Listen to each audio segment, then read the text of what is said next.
Good morning from Paphos, Cyprus. It is 10 o'clock on this Thursday morning, and I am at a spot called the Pillar of St. Paul. Right behind me is this beautiful church where the Pillar of St. Paul stands. There's mosaics as well over there to my left, very beautiful mosaics. But this spot right here, what you saw in the opening segment, is where they took St. Paul, Apostle Paul, at the time when he came to the island in 45 AD with Barnabas as missionaries. They took Paul and they beat him on this pillar. They tied him to this pillar and they gave him 40 lashes. The interesting part about Paul's work in Paphos is after they beat Paul, they actually started to listen to what Paul had to say. And the proconsul for Rome actually converted to Christianity shortly after that. And Cyprus, as an island, was converted to Christianity, one of the first places, the first areas to fully convert to Christianity. Armenia, I believe, was the first country, the first actual nation to convert to Christianity. But Cyprus was one of the early places to convert to Christianity, and that was due to Paul. And so this is where Paul actually was. He actually was at this spot. And I've always found this an interesting place because the Cyprus Tourism Board doesn't really promote this spot. And I always ask myself why. Here you have one of the most important religious and historic figures in Paul to actually come here and to be here, and it just doesn't get promoted. And there are some tourists. There are a few tourists, but not many. You would think there would be a lot more. So yeah, this is a very interesting area. And here you can see another interesting part about this church. Eric Ejegod, the king of Denmark from 1095 to 1103 in Paphos, was buried. Eric Ejegod, king of Denmark, who died suddenly on his way to the Holy Land. Here you can actually see two insignias there. So that's also very interesting. So let's talk about the news, because we need to talk about a lot of news stories. We'll talk about the sixth package of EU sanctions against Russia. We'll talk about what else should we talk? We'll talk about Shoigu, the Russian defense minister, and his warnings to NATO. I believe are his final warnings to NATO. And we'll talk about Modi's trip to Europe, and we'll do a really, really good clown world. We'll cover what the Ukraine ambassador told Olaf Scholz just recently in Germany, what he told the German chancellor. So let's sit down here. Let me just pan it so you can get a full view of the basilica, of the church here. All right. And let's discuss some of the news topics. So we have Ursula von der Leyen announced yesterday the sixth package of EU sanctions against Russia. The big one is the phased out approach to an oil embargo. And there were many countries in the European Union who were against an immediate ban on Russian oil. Of course, Hungary was very much against it. You also had Slovakia. You had Czech Republic, I believe, Germany, Austria, Bulgaria as well. They all said, look, give us some time so we can figure out ways to phase out Russian oil. And so you have this phased out approach in this sixth package of sanctions. And, these EU countries, they're going to be scrambling. They're going to be scrambling to figure out ways to get rid of Russian oil. It's incredible watching the European Union commit this type of suicide. It really, really is unbelievable to watch. But Ursula von der Leyen, when she was announcing this package, she was proud of herself. She was really proud that she was sticking it to Putin. More like she's sticking it to EU citizens. But are these sanctions really targeting Russia, or are they targeting the citizens of the EU? Because everything is going to go up. I mean, everything is going to go up. All the prices are just going to increase. Interestingly enough, they did not include gas in this latest sanctions package round.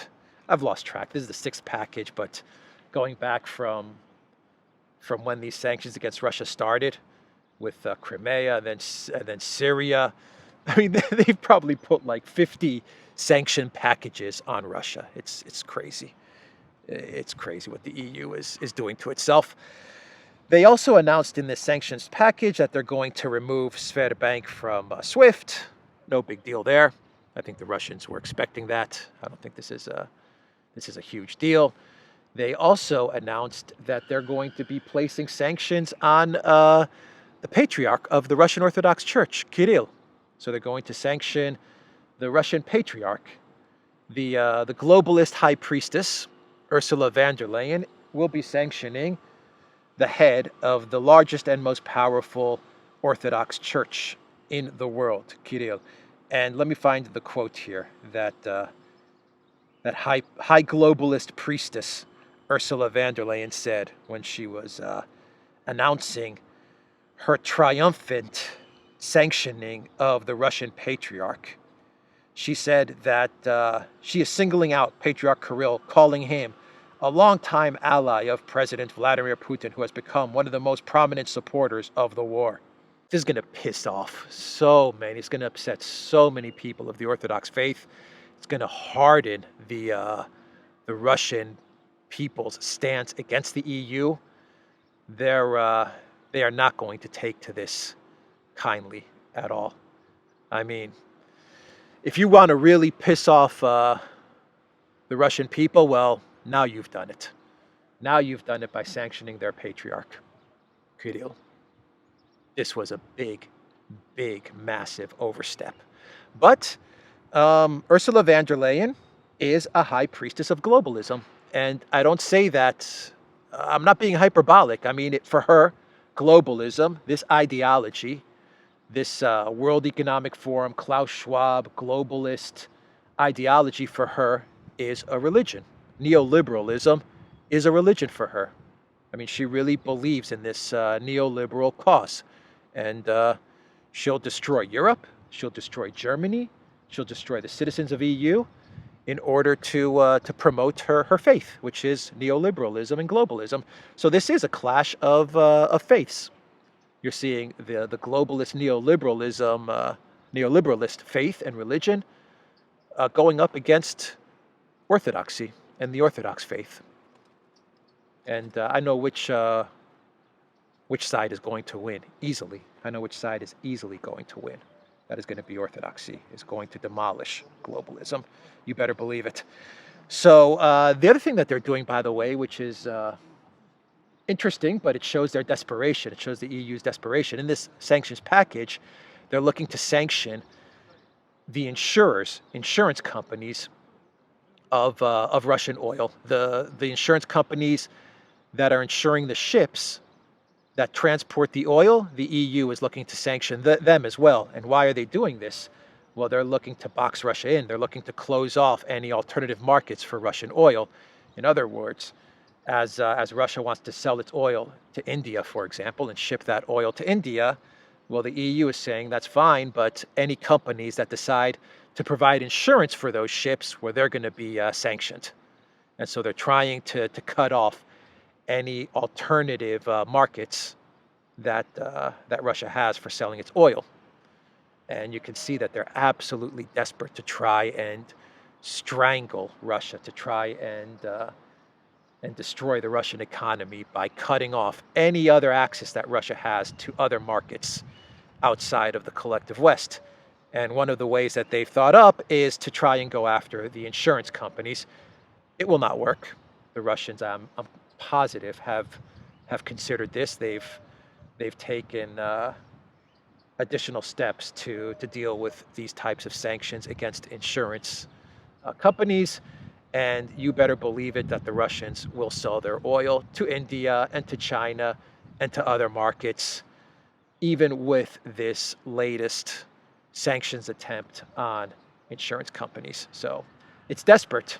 It is desperate on the EU's part, but They are trying absolutely everything to destroy the Russian economy, and they're failing in a spectacular way. The ruble yesterday, I think, was at 69 to the dollar. 69 to the dollar. Meanwhile, the Fed is going to raise interest rates by 50 basis points. Pretty big for the Fed to do that.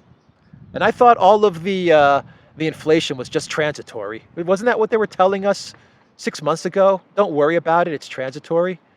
And now the Fed is stepping in a big way. They haven't raised interest rates this much since the 2000 dot-com crash, since the dot-com bubble burst.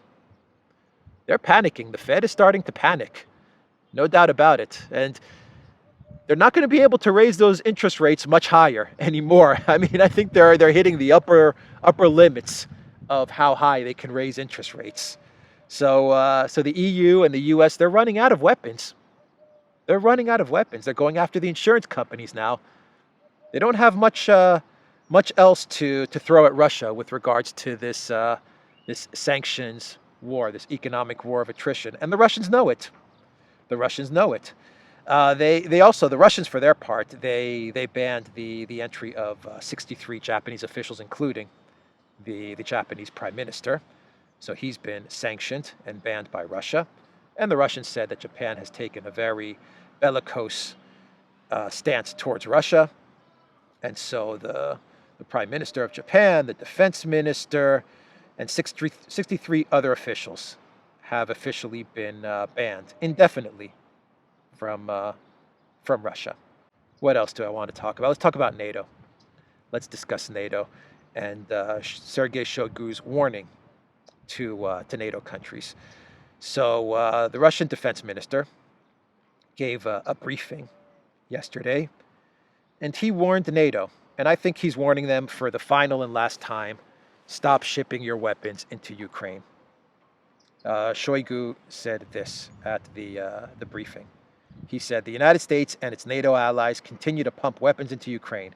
I can confirm that any transport from the North Atlantic Alliance that arrives in the country with weapons or material for the Ukrainian armed forces will be considered by us a legitimate target for destruction."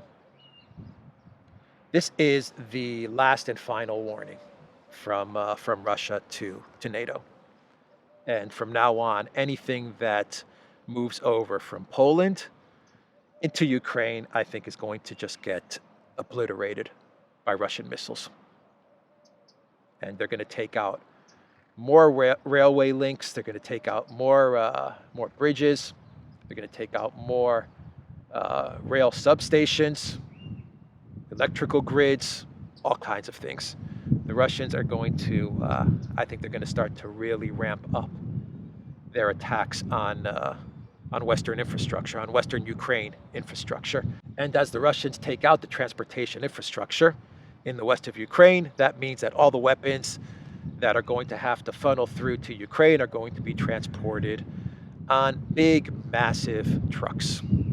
And those trucks are going to be sitting ducks as they move over from Poland into the west of Ukraine.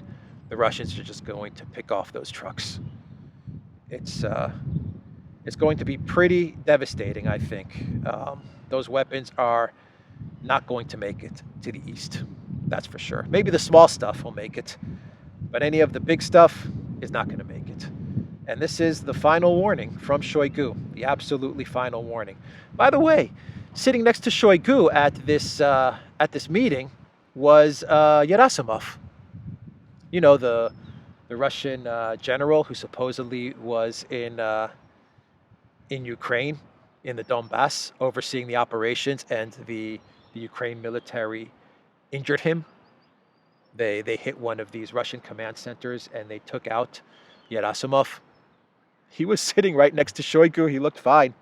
Didn't look like he was injured, that's for sure. So I think that story about getting Gerasimov was another Ghost of Kiev, Javelina, Snake Island, Ukraine BS propaganda narrative. So that is what's going on with Shoigu and NATO. The U.S. continued to train the Azov guys. As a matter of fact, they're training the Azov guys. The U.S. is training Azov militia and Azov military to use howitzers and other weapons, and they're training them in Germany. They're training them at the Grafenwoecker, located in East Bavaria, which was originally built by Imperial Germany ahead of the First World War. It was expanded by the Wehrmacht in 1938 and used to practice blitzkrieg tactics.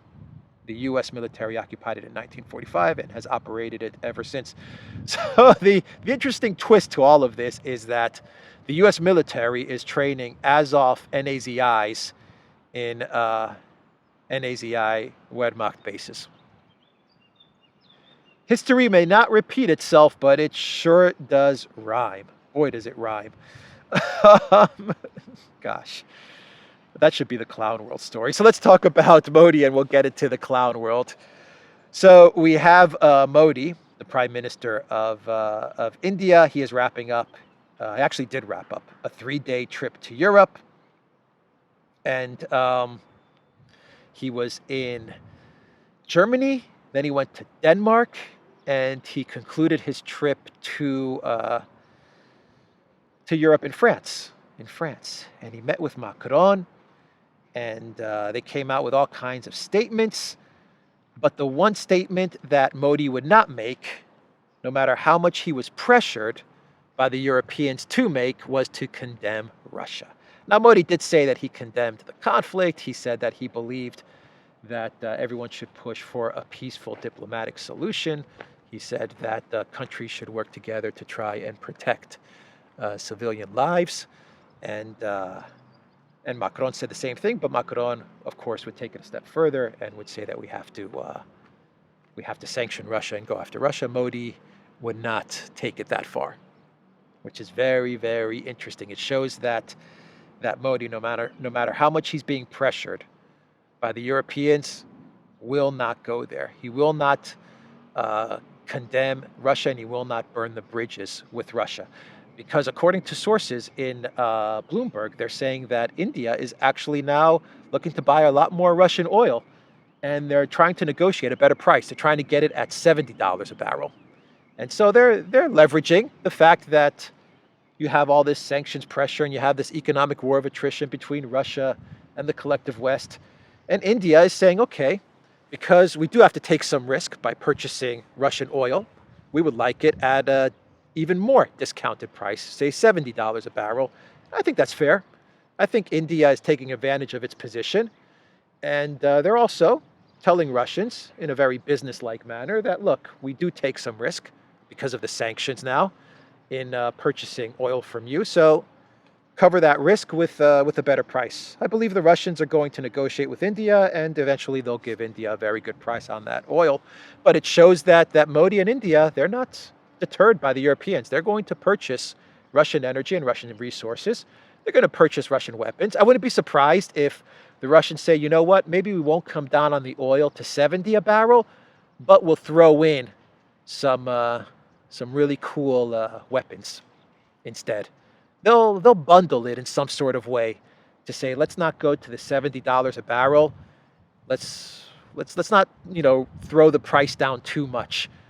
But in order to compensate you for the risks that you are taking by working with us, we'll throw in some really cool Russian weaponry. They'll do something like that. That's what I believe will happen. Should we do a clown world? Let me think. Let me see here. Do I have anything else I want to talk about? I think we should move on to the clown world. Yes, we've covered Modi's trip. We've covered the EU. Let's do a walk. Let's walk around and do the clown world. We covered the EU 6th round of sanctions. The EU has sanctioned Russia something like 50 times. If you go back to Crimea, then Syria, Russia's support of Assad. The EU has leveled so many sanctions packages against Russia, it's just become ridiculous. It really has. These sanctions are going to hurt the EU a hell of a lot more than they're going to hurt Russia. Oh, here's something I forgot to say. Gosh, I almost forgot it. I hate when I forget topics. In these sanction packages, by the way, Ursula and the EU clowns, They're going to prevent Russian citizens from buying real estate in Europe. All Russian citizens are not going to be allowed to buy real estate in Europe. All the Russians are going to be sanctioned from buying property. Once again, who does that hurt more? Does it hurt Russians more, or does it hurt European property and real estate companies? I'm still trying to figure out, who are these sanctions meant to hurt? Are they meant to hurt the Russians or the Europeans? Because it sure sounds to me like Europe is actively working to destroy the quality of life for their very own citizens. So this is a good spot to do a clown world, I think. This is a good spot to do a clown world. This one's a good one. We have the Ukraine ambassador in Germany calling the German chancellor, and listen to this, a sulky liver sausage. A sulky liver sausage is what the Ukraine ambassador in Germany is calling the chancellor. The Ukraine ambassador accused the German chancellor of acting like a sulky liver sausage after Olaf Scholz indicated on Monday that he would not go to Kiev because German President Frank-Walter Steinmeier was snubbed by the Ukrainians from visiting last month after President Zelensky accused him of having close ties to the Kremlin. You can't do that, Mr. Scholz told ZDF, a German public broadcaster, last night. It can't work that when a country has provided so much military aid, so much financial aid, which is needed when it's a question of the security guarantees that will be important to Ukraine in the future, you then say, but the president can't come. Andrei Melnik, Ukraine's envoy to Berlin, hit back, saying, acting like a sulky liver sausage doesn't sound very statesmanlike, adding, this is about the most brutal war of extermination since the Nazi attack on Ukraine. It's no kindergarten. It's really interesting that the weakest EU leader, Germany's Olaf Scholz, without a doubt, the weakest European leader right now, is the only leader that is not going to Ukraine to kiss the ring of Zelensky. This really is, it's a kind of struggle session, isn't it, for the European leaders? They have to, and the US leaders, they have to go to Kiev to kiss the ring of Zelensky. It's like, because kissing the ring of Zelensky is kissing the ring of his puppet masters.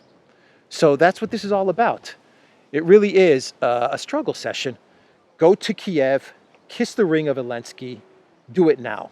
If you don't do it, then you're not pledging allegiance to the globalists and to Schwab and to all of these guys, all of the puppet masters, Soros and all of these forces. So you have to go to Ukraine, and you have to show your allegiance to the globalist cause. And Olaf Scholz is not going, not because he doesn't want to go. He's not going because the president of Germany was not allowed to kiss Zelensky's ring. The president of Germany wanted to go to Ukraine, but it was Zelensky that told him you can't come, because once upon a time, when you were foreign minister for Germany under Merkel, you actually talked to the Russians, and so that means that you're canceled. And now you have the Ukraine ambassador in Germany calling Olaf Scholz a sulky liver sausage. They really have created this elite group of Ukrainian officials, politicians and military leaders, Zelensky and his crew of directors and producers who are now part of his cabinet. They really have become spoiled brats. The collective West has created a collective group of Ukraine spoiled brats. And people in the US, and it's most likely the UK, Australia, you know what I mean when I mean brats. I mean, these guys are like, just whatever we ask, we're going to get. Whatever we ask, we're going to get. So we're just going to ask more and more, and we're going to come out with more crazy rhetoric, and we're going to ask for more crazy things and a lot more money and a lot more toys and gadgets, because we're spoiled and we're going to get it. And that's what's happening. And now you have the ambassador in Germany, the Ukraine ambassador in Germany, openly mocking the leader of Germany, the chancellor. And what's Olaf Scholz going to do? You want to know what he's going to do? He's going to tuck his tail between his legs. He's going to say, sorry, Mr. Ukraine ambassador. And he's going to say, I have to go to Kiev and I have to kiss the ring of Zelensky. Because Zelensky right now is the proxy of the globalists who are fighting this war against Russia. So anyway, I think that'll be the video right there. Check out Alexandra's channel. Check out the Duran's channel and the Duran.locals.com. And I think that's it. I have another church right here that I'm walking towards in Paphos, Cyprus. Beautiful church on top of a little hill. I'll leave it there, everybody. Take care.